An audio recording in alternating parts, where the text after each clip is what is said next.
Letter 1 on saving time. Greeting from Seneca to his friend Lucilius. Continue to act thus, my dear Lucilius. Set yourself free for your own sake. Gather and save your time, which till lately has been forced from you, or filched away, or has merely slipped from your hands. Make yourself believe the truth of my words, that certain moments are torn from us, as some are gently removed, and the others glide beyond our reach. The most disgraceful kind of loss, however, is that due to carelessness.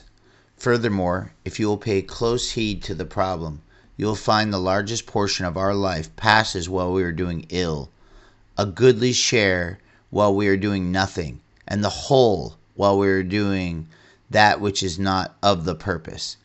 What man can you show me who places any value on his time, who reckons the worth of each day, who understands that he is dying daily? For we are mistaken when we look forward to death. The major portion of death has already passed. Whatever years be behind us are in death's hands. Nothing, Lucilius, is ours except time. We were entrusted by nature with the ownership of this single thing, so fleeting and slippery, that anyone who will can oust us from possession. What fools these mortals be!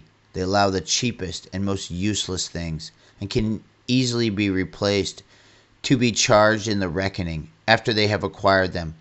But they never regard themselves as in debt when they have received some of that precious commodity, time. And yet time is the one loan which even a grateful recipient cannot repay. You may desire to know how I, who preach to you so freely in practicing.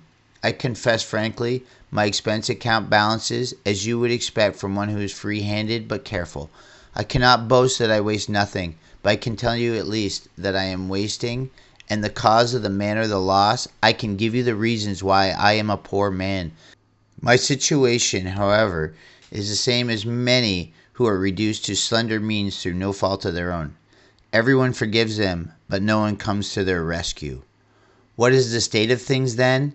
It is this. I do not regard a man as poor if the little which remains is enough for him.